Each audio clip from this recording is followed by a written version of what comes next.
Yo, balik lagi sama gue di channel Brematin dan salam merah teman-teman ya. Jadi memang hari ini market merah merona ya.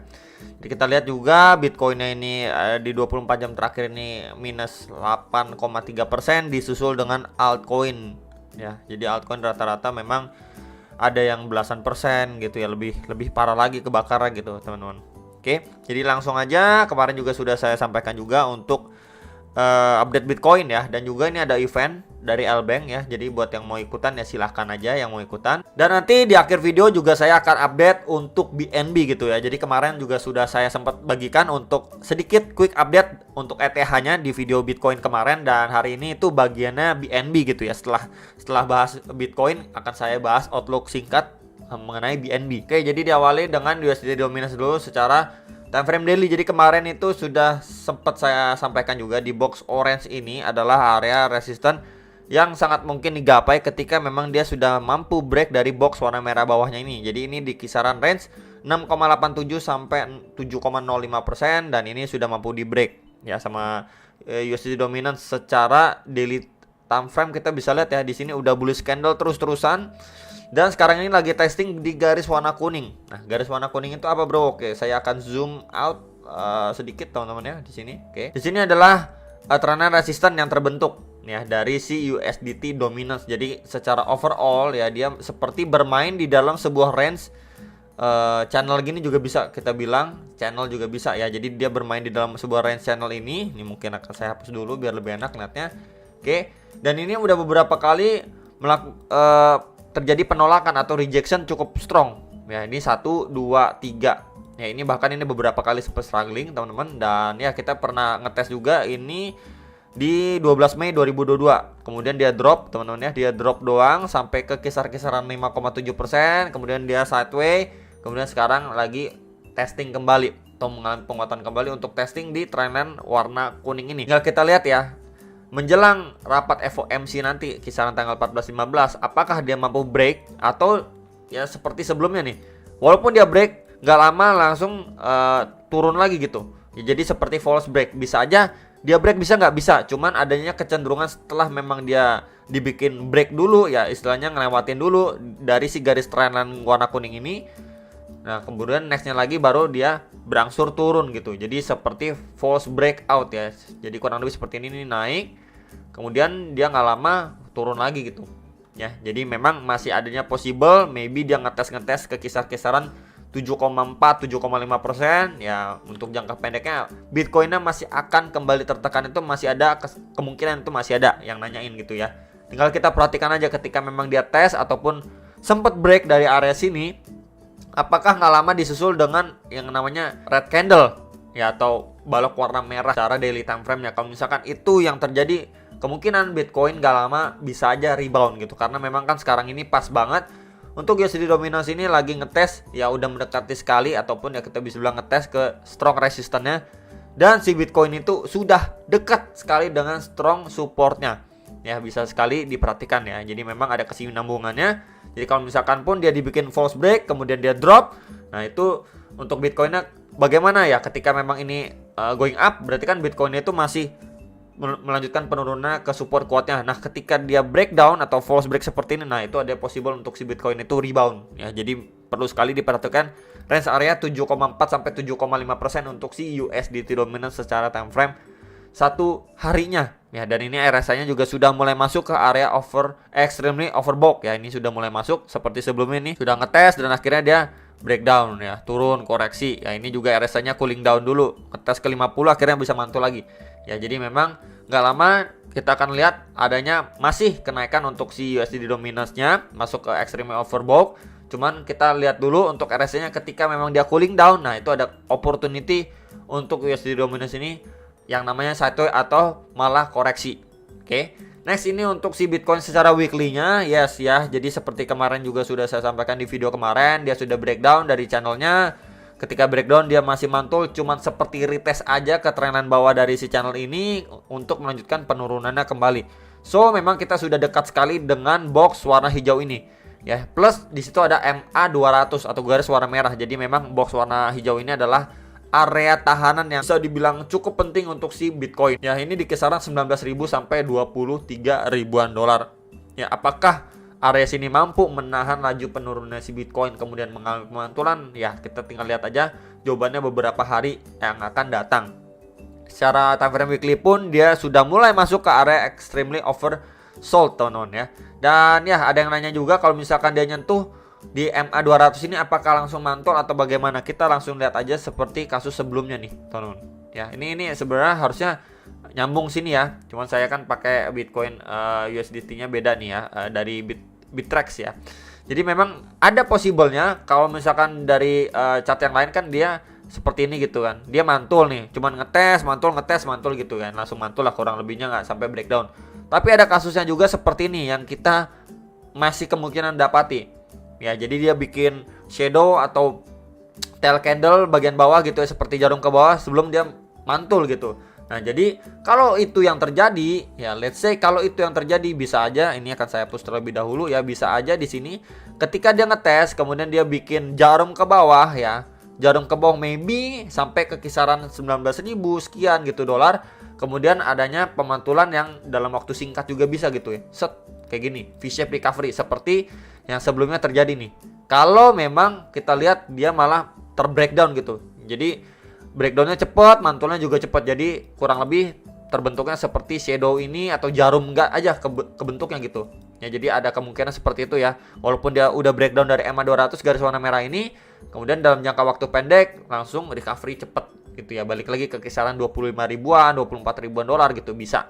Ya, jadi hal seperti ini yang harus sekali diantisipasi ya. Jangan 100% beracuan pada MA200 atau garis warna merah ini, karena memang kita lihat sebelumnya ini sempat breakdown, cuman dalam waktu singkat dia bisa mantul juga cepat gitu ya. Jadi hal seperti itu yang perlu sekali diperhatikan dan diantisipasi sama teman-teman sekalian. Makanya saya memberikan sebuah range gitu ya, untuk bisa diperhatikan area support yang pentingnya. Next, ini secara time frame 4 jam ya, 4 jam.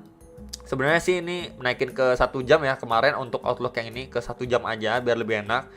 Kemarin juga sudah saya sampaikan kalau misalkan ya dia terbreakdown dari trendline support ini ya, yang kita bisa bilang ini pattern falling wedge pattern ya. Karena kita bisa lihat beberapa kali ini mampu menahan penurunan atau koreksinya si Bitcoin nih, 1, 2 ya, beberapa kali nih walaupun sempat dia breakdown tapi close candle-nya masih di atas dari si trendline supportnya ini. Cuman sekarang ya dia sudah mampu di breakdown. So kalau di breakdown kemarin juga sudah saya mention juga, next potential target itu di range box warna merah ini di kisaran 24.000 sampai 25.800 dolar. Dan sekarang ini dia tadi sampai ke 24.900-an ya, sekitar 25.000 dolar ya, 24.900, 25.000 dolar. Dia sekarang lagi ngetes dan ya kita bisa lihat secara daily time frame pun ini benar-benar merah pekat sekali gitu ya. Jadi memang kalau misalkan dia breakdown dari sini adanya possible nge-reach target seperti skenario yang tadi sudah saya sampaikan secara outlook yang ini, yang weekly ini gitu. Masih adanya possible untuk dia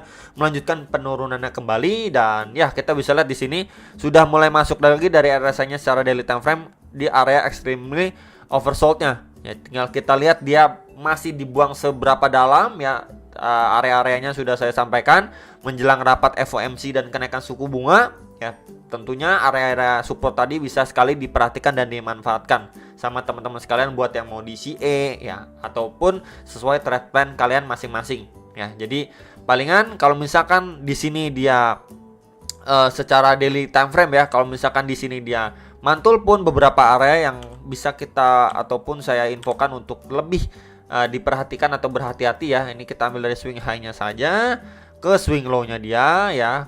Ya, mungkin di kisaran retracement 0,3 aja kita ambil yang terdekatnya itu di kisaran 27.500-an dolar sampai retracement 0,5 atau sekitaran 28.300-an dolar. Itu bisa sekali menjadi area yang patut diwaspadai ketika memang adanya pemantulan ke area atau ke arah situ gitu, ataupun ya mendekati lah ya, at least area situ bisa menjadi area yang perlu sekali diperhatikan atau diwaspadai jikalau memang adanya pemantulan terlebih dahulu nih ya, adanya pemantulan terlebih dahulu, nggak dibablas langsung turun gitu, atau malah memang nggak adanya pemantulan sampai area situ, bisa aja dia cuman tersideways aja seperti ini. Dia ketika drop dia cuman sideways aja di kisaran sini menjelang atau mendekati rapat FOMC dibablas lagi turun gitu, ngejar ke kisaran 24.000, 23.000 dolar gitu. Bisa nggak? Bisa ya. Jadi hal seperti ini yang perlu sekali diantisipasi atau diwaspadai ya, karena memang dari segi fundamental belum benar-benar mendukung untuk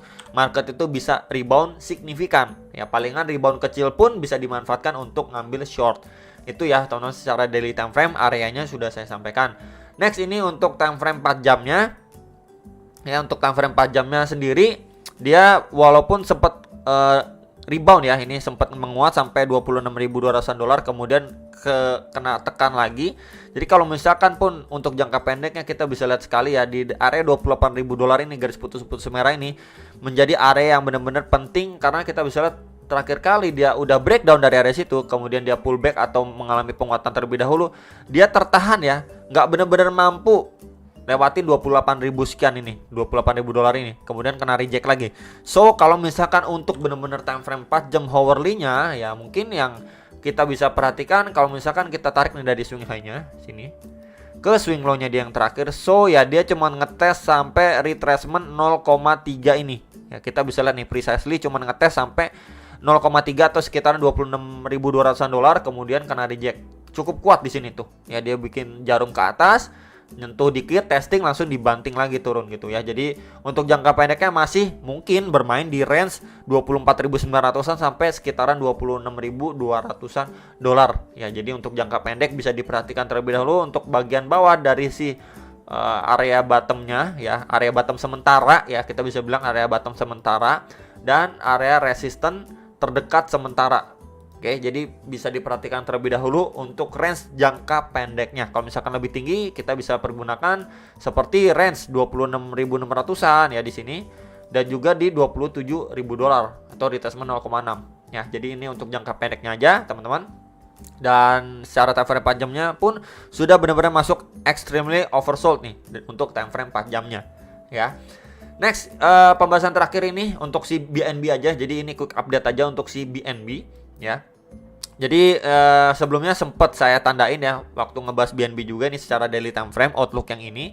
Di box warna ini mungkin warna, kita ganti warna hijau aja lah ya nih. Di box warna hijau ini beberapa kali ini mampu menahan laju penurunannya si BNB nih ya. Istilahnya area ini ada yang ngejagain banget gitulah ya tuh. Beberapa kali mengalami pemantulan yang lumayan signifikan, bahkan terakhir kali di di 12 Mei ini mengalami pemantulan yang sangat signifikan juga gitu ya. Dan sekarang ini kembali di testing sama si BNB secara daily time frame, plus dari segi RSI juga sudah masuk extremely oversold. Jadi tinggal kita lihat ya, ini udah dekat sekali dengan range kisaran 219, 220 dolar gitu ya. Ini udah dekat sekali di range bagian bawahnya aja nih. Kalau misalkan saya lebih bawahin lagi nih, tuh ya, udah mendekati range bagian bawah dari si box warna hijau ini. Ya tinggal kita lihat apakah ini menjelang rapat FOMC atau setelah rapat FOMC area sini benar-benar dijagain, kemudian dia mengalami pemantulan seperti sebelum-sebelumnya, atau malah dibablas untuk turun. Kalau turun kita bisa pergunakan ya untuk area terdekatnya nih.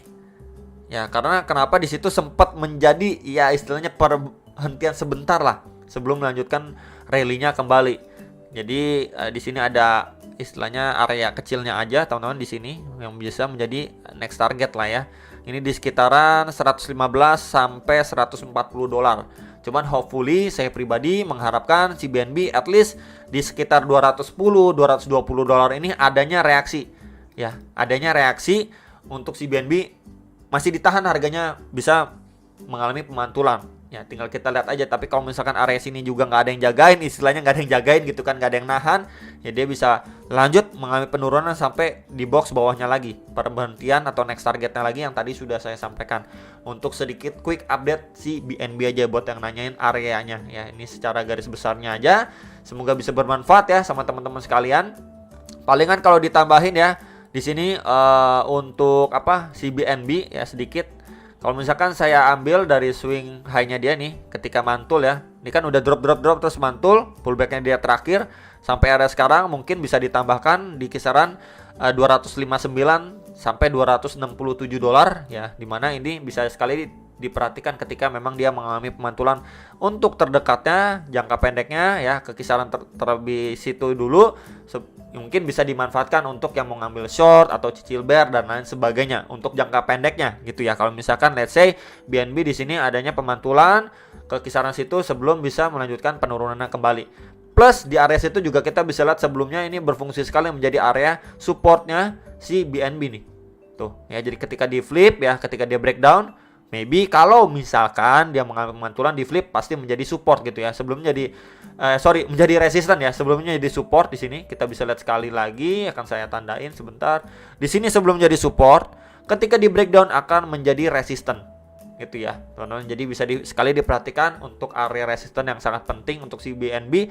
Terdekatnya jangka pendek gitu ya. Kalau misalkan pun dikasih napas dulu sebelum dibanting lagi nih gitu ya. Balik lagi ke trade plan kalian masing-masing untuk analisa gitu kan, memanfaatkan kondisi market yang saat ini benar-benar nggak mendukung untuk benar-benar rally kenceng gitu ya. Jadi itu aja yang bisa saya sampaikan untuk analisa Bitcoin dan BNB-nya. Kalian bisa dior lagi, analisa kembali sebelum make decision atas transaksi kalian masing-masing. Dan sampai jumpa untuk next video. Salam profit.